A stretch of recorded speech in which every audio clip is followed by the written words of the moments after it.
Welcome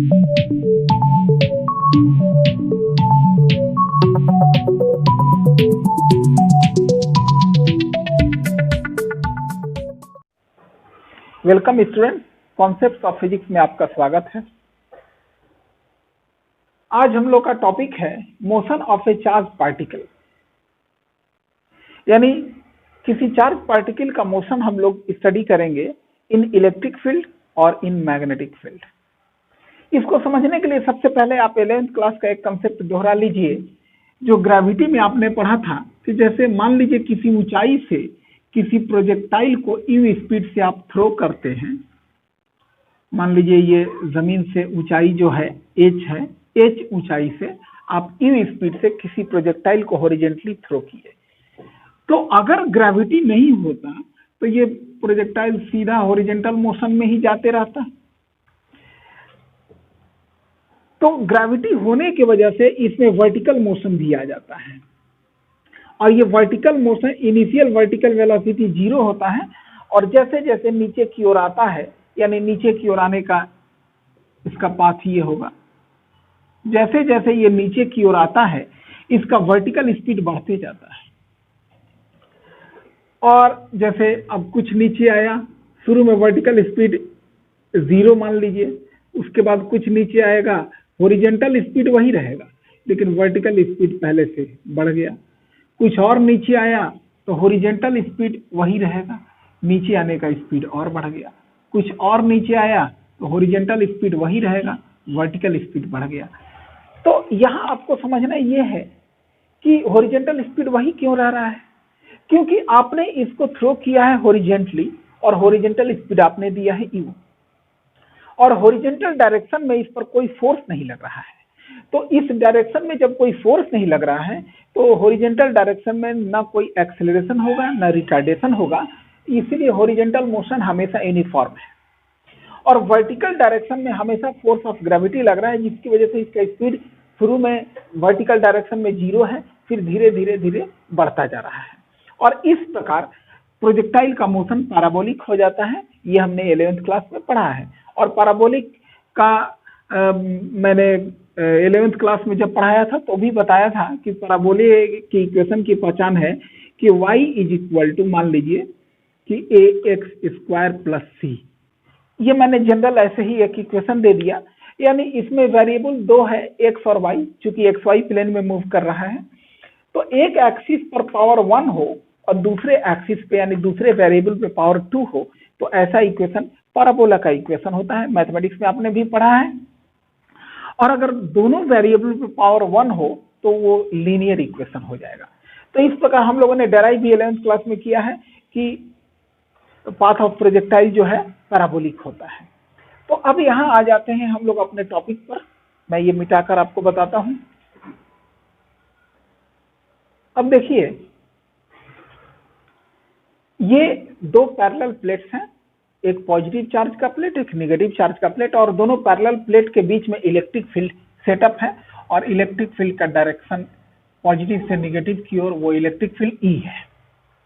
और इस electric field का direction along negative Y axis है, यानी देखिए ये वाई एक्सिस हमने दिखाया है, ये एक्स एक्सिस, और ये ओरिजिन पॉइंट ओ है। तो इलेक्ट्रिक फील्ड का direction along negative Y axis है, और एक प्लस क्यू चार्ज को थ्रो किया गया अलोंग पॉजिटिव एक्स एक्सिस। तो चार्ज जब तक इलेक्ट्रिक फील्ड से बाहर है तब तक अलोंग एक्स एक्सिस ही ट्रेवल कर रहा है, और जैसे इलेक्ट्रिक फील्ड में इन करता है चार्ज, तो इस पर एक इलेक्ट्रिक फोर्स भी लगना स्टार्ट हो जाता है नीचे की ओर। F is equal to Q into E, ये आप जानते हैं, electric force F is equal to Q into E होता है। और इस फोर्स के कारण ये charge along negative Y axis यानी कि इस तरफ ये एक्सेलरेट हो जाता है, और इस प्रकार इसके पास अलोंग एक्स एक्सिस तो मोशन है ही, और उसके अलावे अलोंग वाई एक्सिस भी मोशन प्रोड्यूस हो जाता है, ठीक वही प्रोजेक्टाइल मोशन की तरह। और अलोंग वाई एक्सिस इसका मूवमेंट है वो धीरे धीरे बढ़ते जाता है, और जब तक ये इलेक्ट्रिक फील्ड से गुजर रहा है तब तक इस चार्ज पर नीचे की ओर फोर्स लग रहा है, यानी अलोंग नेगेटिव वाई एक्सिस, और जैसे ही इलेक्ट्रिक फील्ड से बाहर हो जाएगा, अब इस पर फोर्स लगना बंद हो गया। अब ये इसके बाद, इस पॉइंट के बाद ये स्ट्रेट लाइन में ट्रेवल किया है, यानी ये पाथ तभी तक पैराबोलिक होगा, एकदम प्रोजेक्टाइल की तरह केस है, यानी तभी तक पैराबोलिक है जब तक से कि इसका मूवमेंट इलेक्ट्रिक फील्ड के अंदर में हो रहा है। तो इसको हमें डिराइव करके समझना है। यानी सबसे पहले देखें मोशन अलोंग एक्स एक्सिस।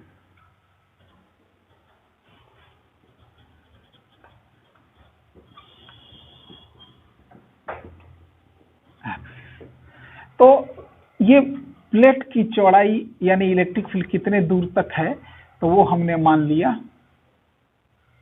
मान लीजिए इसको x मान लीजिए, x मान लिया। तो ये चार्ज यहां से यहां तक जब पहुंचता है इलेक्ट्रिक फील्ड के अंदर में, तो इसने दो प्रकार का डिस्प्लेसमेंट किया। एक अलोंग एक्स एक्सिस डिस्प्लेसमेंट कितना हुआ है x, और यहां से जब यहां तक पहुंचा है तो चूंकि इसका लाइन ऑफ मोशन ये था और यहां आ गया, तो अलोंग वाई एक्सिस डिस्प्लेसमेंट कितना हुआ है y। तो पहले देखें अलोंग एक्स एक्सिस कैलकुलेट कर रहे हैं, यानी यहां से यहां तक आने में u स्पीड से, चूंकि अलोंग एक्स एक्सिस इसके पास स्पीड u है और वो स्पीड कांस्टेंट ही रहेगा, क्योंकि अलोंग एक्स एक्सिस कोई फोर्स नहीं लग रहा है। तो जब कोई फोर्स नहीं लग रहा है अलोंग एक्स एक्सिस, तो अलोंग एक्स एक्सिस शुरू से लास्ट तक स्पीड रहेगा u, लेकिन along Y axis electric force लगने के कारण स्पीड बढ़ता जाएगा। तो चलिए पहले एक्स एक्सिस को कैलकुलेट करें। तो यहां से यहां तक पहुंचने में कितना टाइम लगेगा, time is equal to distance by speed, ये हो गया। अब इसका हम लोग कैलकुलेशन करें motion along Y axis.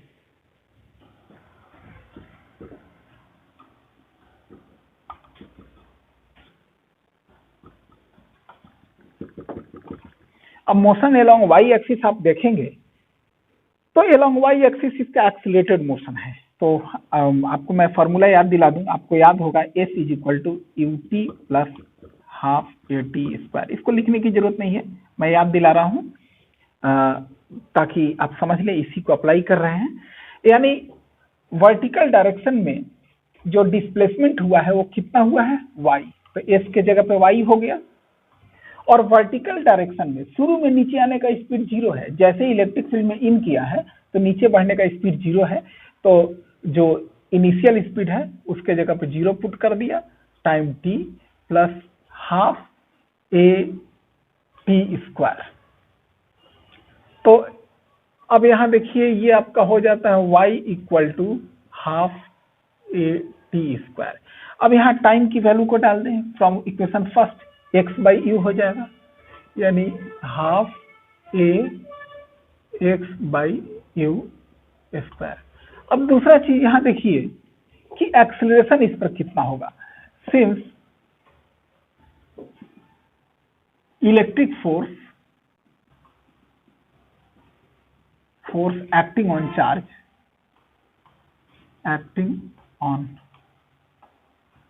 Charge, q, electric force कितना लग रहा है, F is equal to Q into E. Therefore acceleration इसमें कितना प्रोड्यूस हो जाएगा, A is equal to F upon m, F के जगह पर क्यू ई आ गया अपॉन m, ये एक्सेलरेशन हो गया। तो therefore y is equal to आपका एक्सप्रेशन हो जाता है हाफ, और A के जगह पर बैठाएंगे क्यू ई अपॉन m और x बाई यू का होल स्क्वायर। तो यहां देखिए इस इक्वेशन पे गौर कीजिए, y जो वेरिएबल है उस पर पावर 1 है और x वेरिएबल पे पावर 2। इससे क्लियर हो गया कि जब कोई चार्ज इलेक्ट्रिक फील्ड में मूव करता है तो उसका पाथ जो है पैराबोलिक होगा। अब इसको कैसे लिखेंगे वो मैं आपको बताता हूं, इसको ध्यान से समझ लें। अब चूंकि बोर्ड पे जगह नहीं है लिखने के लिए और मैं किसी को मिटा भी नहीं सकता, इसीलिए मैं आपको बोल देता हूं, थोड़ा ही सा लिखना है, आप लिख लें। लिखें, let us consider that A charge Q is projected along x-axis in an electric field which acts along negative y-axis as shown in the figure. The electric field is produced due to two parallel plates. इतनी बातें आप लोगों ने लिख दिया है। अब उसके बाद लिखेंगे मोशन एलोंग एक्स एक्सिस। फिर ये इक्वेशन फर्स्ट कर लें, ये मैंने आपको समझा ही दिया है। फिर लिखें मोशन एलोंग वाई एक्सिस। ये लिखने की जरूरत नहीं है, डायरेक्ट यहां से लिखेंगे और जहां पर आप टी का वैल्यू पुट कर किए हैं वहां पे लिख देंगे फ्रॉम इक्वेशन फर्स्ट, और उसके बाद एज इट इज लिखते हुए लास्ट में आ जाए और ये इसका पाथ का इक्वेशन हो गया। इसके बाद इसमें एक ध्यान देना है, हमने लिखा है topic motion of a charge particle. तो motion of a charge particle सबसे पहला पॉइंट हम लोग क्या देख रहे हैं, इन इलेक्ट्रिक फील्ड। अब इसका दूसरा पॉइंट देखेंगे इन मैग्नेटिक फील्ड। इसको आप नोट कर लें।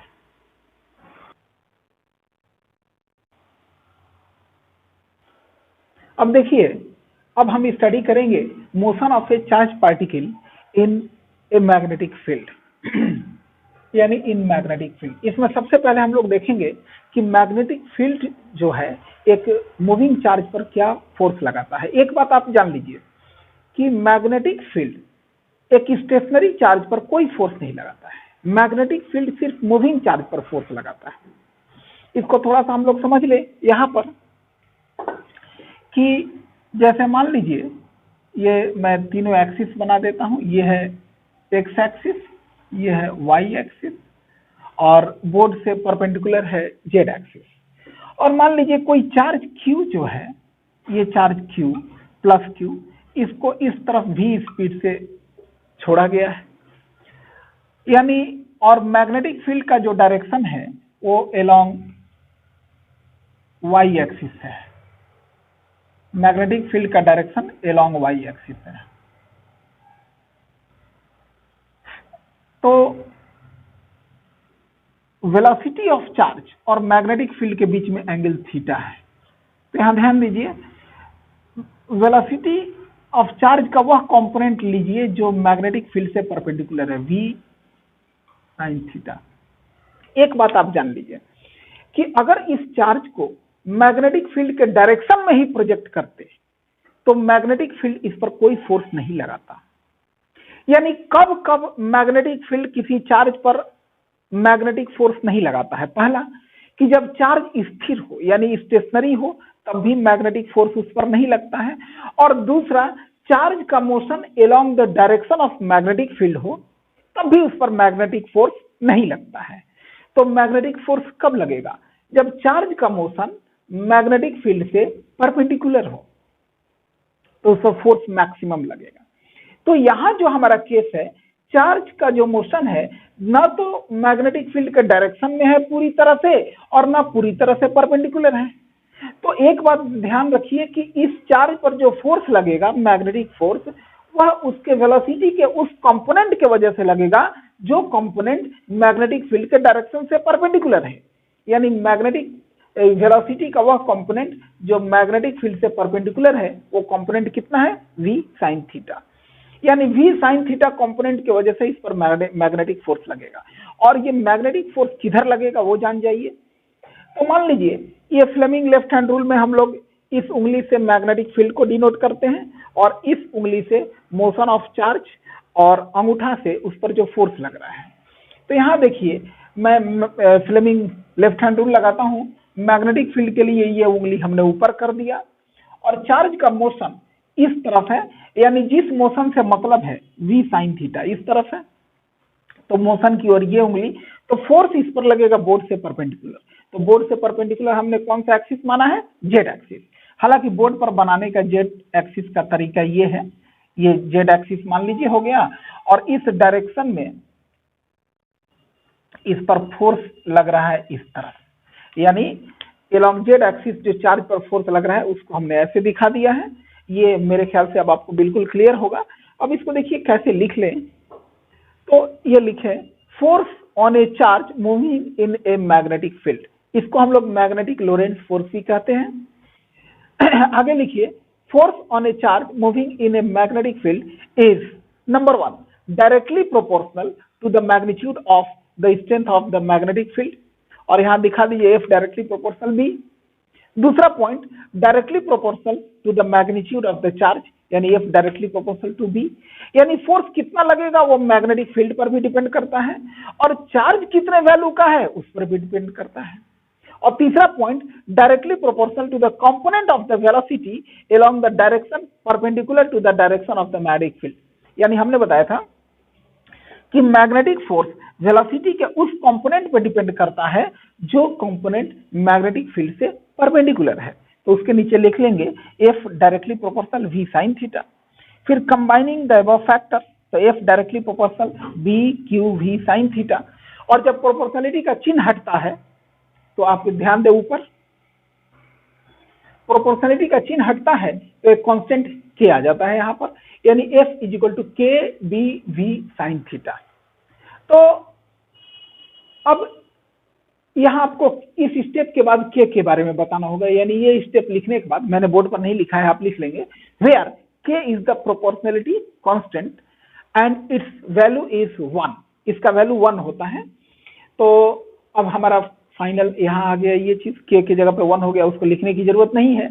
और एक बात जान लें कि इसमें हर टर्म का आपको मैग्नेटिक, हर टर्म का यूनिट पता होना चाहिए, यानी मैग्नेटिक फील्ड का ऐसा यूनिट टेस्ला होता है, चार्ज का ऐसा यूनिट कूलम होता है, और वेलोसिटी का ऐसा यूनिट मीटर पर सेकंड होता है। आगे देखिए in vector form F is equal to Q V cross B, ये वेक्टर फॉर्म में हो गया। इसको भी समझ लीजिए कैसे।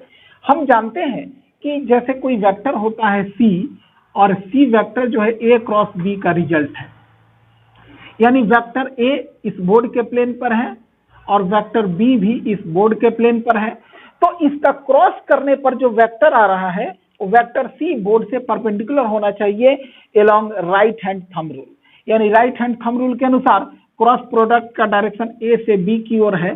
तो यहां आप अपने हाथ को, मुट्ठी को ऐसे रखिए कि चारों उंगलियां A से B की ओर जाएं, अंगूठा को खड़ा कर दीजिए, तो ये अंगूठा जो हो गया direction of the product vector है, यानी प्रोडक्ट वेक्टर क्या है C, यानी C वेक्टर परपेंडिकुलर हो जाएगा। और इसी के उलट अगर हम B क्रॉस A करेंगे, B क्रॉस A यानी B से C की ओर क्रॉस प्रोडक्ट का डायरेक्शन, तो आप देखेंगे अंगूठा बोर्ड से अंदर की ओर हो जाएगा, यानी किसी भी हालत में क्रॉस प्रोडक्ट का डायरेक्शन जो है A से भी परपेंडिकुलर है, यानी C जो क्रॉस प्रोडक्ट वेक्टर है वो A से भी परपेंडिकुलर है, B से भी परपेंडिकुलर है, क्योंकि ये A और B दोनों इस प्लेन पर हैं और वेक्टर C जो है प्लेन से परपेंडिकुलर है। ये आपको बिल्कुल क्लियर होना चाहिए।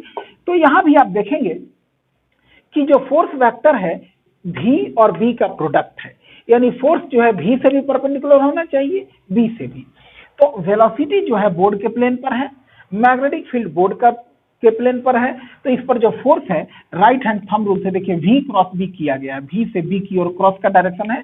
यहाँ आप दाहिने हाथ को के मुट्ठी को ऐसे रखिए कि आपकी चारों उंगलियां V से B की ओर जाएं, तो अंगूठा खड़ा हो गया और अंगूठा है हमारा फोर्स का डायरेक्शन। ये आपको बिल्कुल क्लियर होगा। इसीलिए हमने कहा था कि बोर्ड से परपेंडिकुलर है जेड एक्सिस और वो हो गया डायरेक्शन फोर्स का। इसको आप फ्लेमिंग लेफ्ट हैंड रूल से भी आप समझें, और वेक्टर में जैसे राइट हैंड थंब रूल हमने लगाया वैसे भी आप समझ गए। अब मेरे ख्याल से ये टॉपिक आपको बिल्कुल क्लियर होगा। इसको ध्यानपूर्वक देख लें और समझ लें। इसके बाद इसी पर आधारित हम लोग टॉपिक कल पढ़ेंगे।